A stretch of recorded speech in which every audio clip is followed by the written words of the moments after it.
Hi everyone, welcome back to the channel to a new blog. তোমরা সকলে কেমন আছো?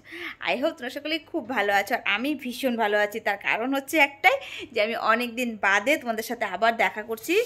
আমি এখন রেগুলার সেরকমভাবে ব্লগ আপলোড করছি না, বিকজ কিছু না, জাস্ট একটুখানি ব্রেক নিয়ে নিয়ে চলছি আর কি, বলতে পারো এটাই আর কি। আমি এর থেকে বেশি কিছু বলছি না। এনিওয়ে, আমি চেষ্টা করব এখন থেকে রোজ আপডেট দেওয়ার। তো আই হোপ তোমাদের আজকে আমার ব্লগটা দেখে দারুণ ভালো লাগবে। তো চলো দিনটাকে স্টার্ট করছি।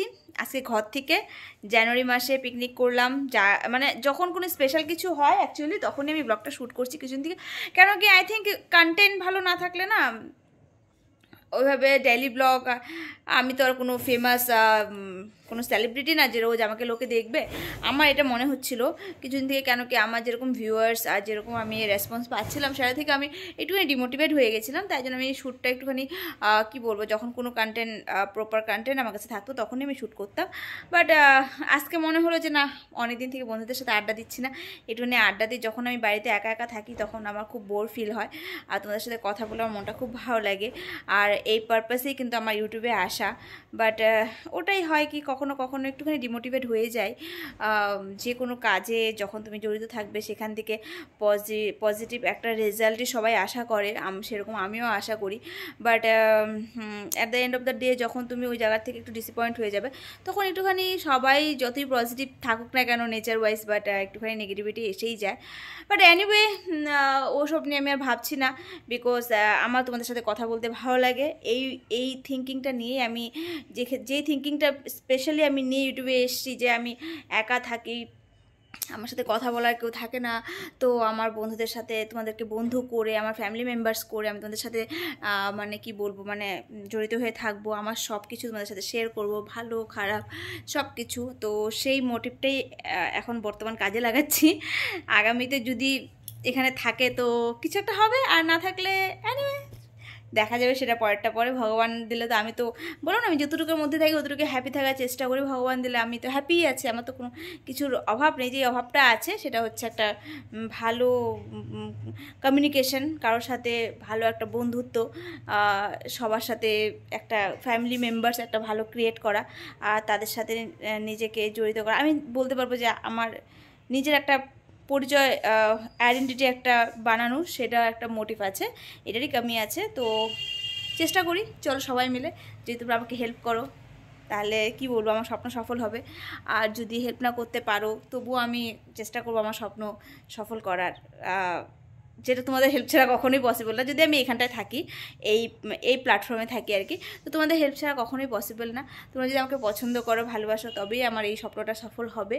তো এই হচ্ছে ব্যাপার, আর বেশি কিছু বলছি না, কেন কি মনে এটা এসে আর কি এসে গেছে, তাই তোমাদের সাথে এটাও শেয়ার করে দিলাম যে একটুখানি কোথাও না কোথাও একটুখানি অ্যাপসেট হয়ে যায় মাঝে মধ্যে।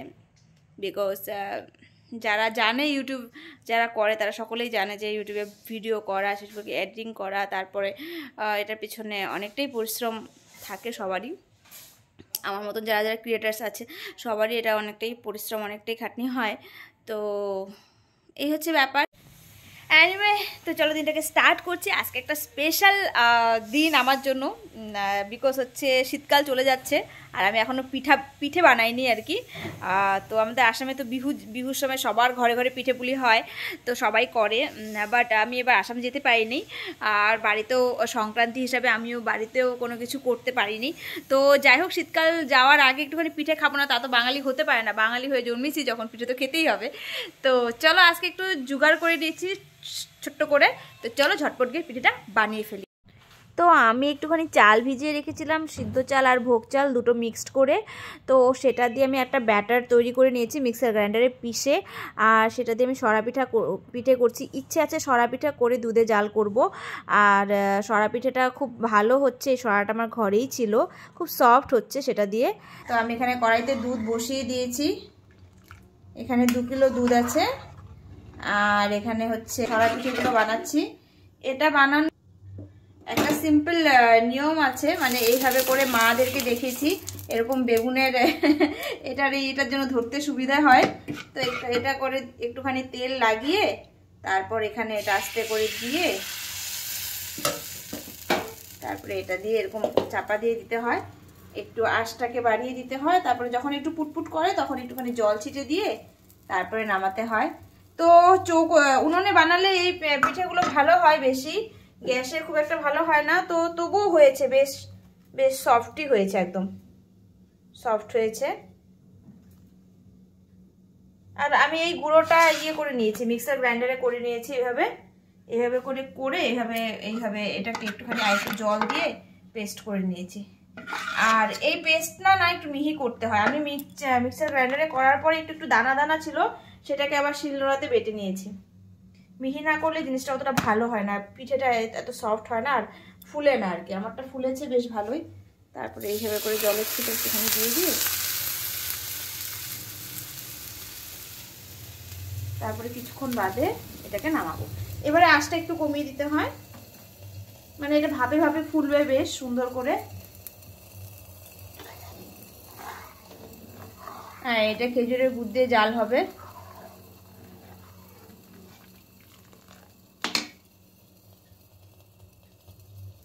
এটা যখন একটু ধুয়ো বেরোচ্ছে সাইড থেকে, আর একটু বেরোবে। এটাকে চেষ্টা করতে হয় যে একবারেই যাতে খুলে একবারেই যাতে এটাকে নামানো যায়, সেই চেষ্টাটাই করতে হয়। তো এটাকে বারবার ঢাকা যায় না, বারবার খোলা যায় না। যে শীত পড়েছে খুব, এরকম কনকনে ঠান্ডায় পিঠে খাওয়ার মজাই আলাদা। তো সেই জন্য আমি আর থাকতে পারলাম না, ভাবলাম যে না, এই শীতটা পার হয়ে গেলে আর পিঠে খেয়ে কোনো লাভ নেই, তার আগে আমি একটুখানি ঝটপট জোগাড় করে বানিয়ে ফেলি। তো চলো দেখি একবার। ইয়েস, হয়ে গেছে এটা।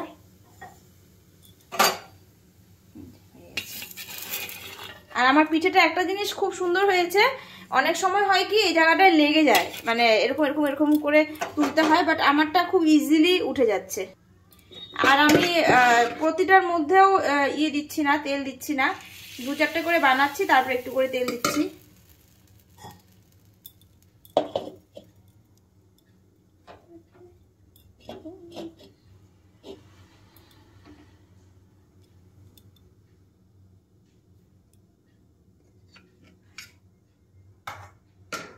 তো চলো পিঠাটা বানাই, তার নেক্সট প্রসেসে তোমাদের সাথে আবার মিট করছি। এখানে আমি খেজুরের গুড় দিয়ে দিয়েছি, আর কিছুটা চিনি দিয়েছি, আর পিঠাগুলোকে এইভাবে ভেঙে ভেঙে দিয়েছি। এই দেখো, তোমরা যারা দুধের পিঠা করো, এই যে সরা পিঠা দিয়ে, তারা জানো নিশ্চয়ই কিভাবে করতে হয়। আর দুধটা বেশ ঘন হয়েছে একদম, এই দেখো একদম থকথকা হয়ে গেছে। এটা আরো টানবে, তো আমি এরকম ঝোলঝোলি নামিয়ে ফেলবো, তাতে করে টানলে পরে তখন আর একটু রসটা থাকবে, একটু রস না থাকলে ভালো লাগবে না। তো যাই হোক, আমার দুধের পিঠা কমপ্লিট। এখন আমি এটাকে নিভিয়ে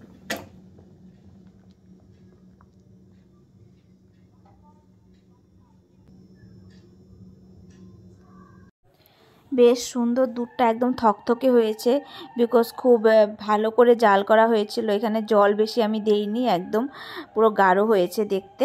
আই হোপ কি খেতেও খুব টেস্টি হবে। তো দুধে পিঠাটা হয়ে যাওয়ার পর আমি একটুখানি এটা পাটিসাপটার জন্য ব্যাটার করে নিলাম, কেন কি কালকে এমজি ক্ষীর নিয়ে এসেছিলো, তো ক্ষীরটাকে আমি বলেছিলাম আনার জন্য। তো পাটিসাপটা রাজভীর খেতে খুব ভালোবাসে, সেই জন্য পাটিসাপটা বানাবো একটু। দুধের পিঠাটা এখন জমে গেছে অনেকটাই, তো এরকম ধরনের হয়েছে। তো এটা দেখতে খুব সুন্দর লাগছে। এখন এটাকে আমি ঢাকা দিয়ে রেখেছি, আর এখন পাটিসাপটাটা ঝটপট বানিয়ে নিব, তার জন্য আমি তাওয়া বসিয়ে নিয়েছি। আর আমি কি করে পাটিসাপটাটা করি সেটা একটু তোমরা দেখে নাও। আমি খুব সিম্পল প্রসেস ইউজ করি। এইভাবে ব্যাটারটা একটু হালকা পাতলা করে নিই, তারপরে এখানে তাওয়াতে দিয়ে এই হাতার পেছনটা দিয়ে এইভাবে সুন্দর করে দিয়ে এইভাবে করে গোল গোল করে, তাতে করে খুব সুন্দর করে হয়ে যায়, এটা সমানভাবে বসে যায় আর কি ব্যাটারটা। আর তারপর এখানে ক্ষীরটা দেই, ক্ষীরটা দিয়ে যখন একটুখানি এটা মানে শুকনো শুকনো ভাব, টান টান ভাব ধরে আসে, তখন ক্ষীরটা দিই, তার আগে দিই না, তাতে করে ভেতরটা কাঁচা থাকার চান্স থাকে। তো যখন দেখি যে ফুটফুট ফুটফুট এরকম যে ছিদ্রগুলো হচ্ছে, সেই মুহূর্তে ক্ষীরটাকে দিয়ে তারপরে এইভাবে আস্তে করে পাটিসাপটা আই হোপ সবাই তোমরা বানাতে পারো, কিন্তু এটার মেন হচ্ছে ব্যাটারটার মধ্যে। ব্যাটারটা যদি তোমার অ্যাকুরেট হয় তাহলে না বেশ সুন্দর করে যে তাওয়া থেকে উঠে যায়, আর নয়তো তো অনেক সময় হয় যে কি তাওয়াতে লেগে ধরে। তো আমার পাটিসাপটাগুলো সব এক সমান আর একইভাবে উঠে যাচ্ছিলো। পিঠে পুলি আমি খুব একটা বেশি করি না, কিন্তু যখন করি তখন পিঠে বেশ খেতে বেশ ভালোই হয়।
আর ভিতরে প্রচুর অন্ধকার, কেন কি আজকেও রৌদ্র একদম উঠেনি, পুরো কুয়াশা পড়ছে। তো এখন আমি লাঞ্চটা করে নিই, কেন কি রাজভীর আসার সময় হয়ে গেছে। লাঞ্চটা করে রাজভীর এলে পরে ওকে টাইম দিতে হবে, ওকে খাওয়াবো, ওকে ঘুম পাড়াবো।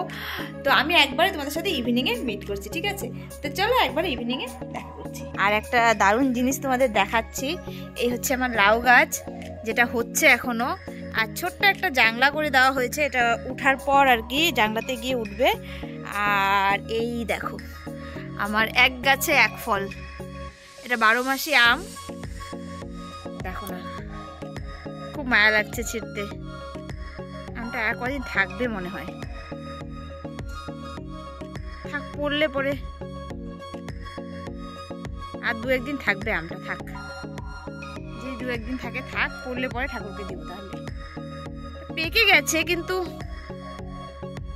এটা তো ইয়েলো কালার হয়ে গেছে, কিন্তু শক্ত আছে, থাক 2-1 দিন থাক, তারপর ঠাকুরকে দিব ফার্স্ট। তার এই দেখো আমার তুলসী গাছ, কি সুন্দর তুলসী গাছ হয়েছে। এই দেখো আমার পেয়ারা গাছে পেয়ারা ধরেছে, আবার এটা 12 মাসি পেয়ারা।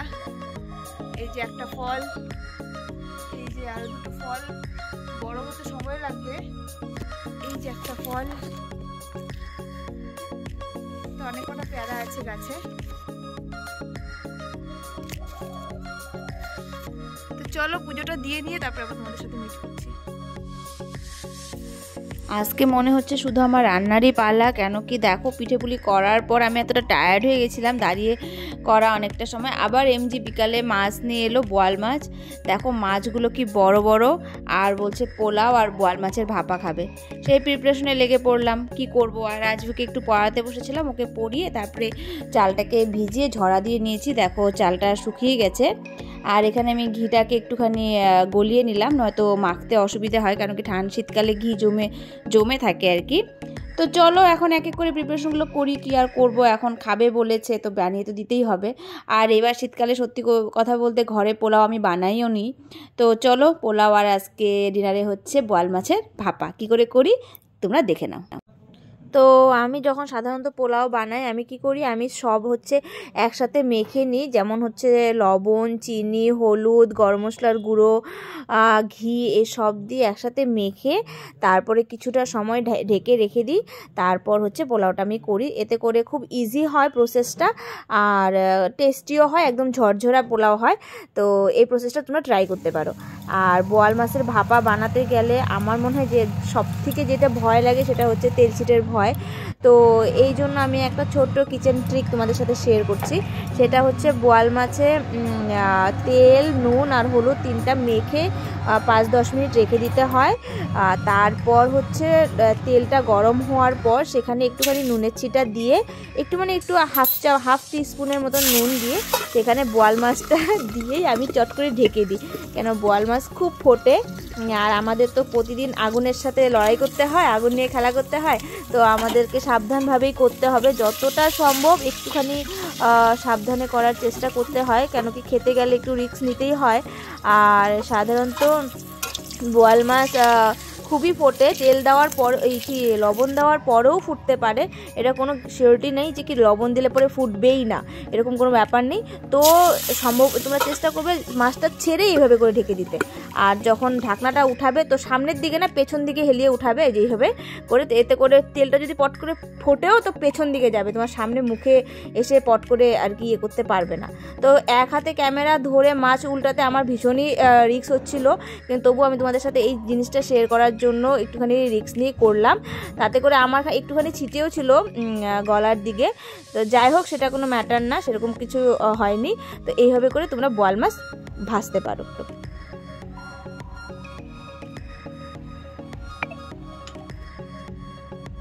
আর বোয়াল মাছের ভাপার জন্য আমি এখানে পেস্ট করে নিয়েছিলাম সর্ষা, একটুখানি পোস্ত, কাজু আর লঙ্কা, এই কটা পেস্ট করে এখানে দইও দিয়ে দিয়েছিলাম আমি 2 চামচ দই দিয়ে। তারপরে মাছটাকে এইভাবে ছেড়ে কিছুটা 2 কাপের মতন জল দিয়ে আমি এখানে ভাপায় বসিয়ে দিয়েছি কাঁচা লঙ্কা দিয়ে, আর ফোড়নে দিয়েছি কালো জিরে। তো তোমরা এইভাবে বোয়াল মাছের ভাপা ঝটপট করে বানিয়ে ফেলতে পারো।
তো হচ্ছে রাজবীর হচ্ছে মাছ একদমই খায় না, বোয়াল মাছ হোক যে কোনো মাছ রাজবীর খেতে চায় না, তাই জন্য আমি রাজবীরের জন্য হচ্ছে পোচ বানিয়ে নিলাম।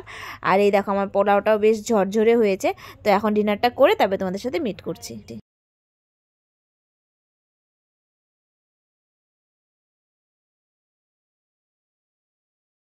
তো সারাদিন খাওয়া দাওয়া পিঠেপুলি সব কিছুর মাঝখান দিয়ে দিনটা আজকে সত্যি খুব ভালো কাটলো।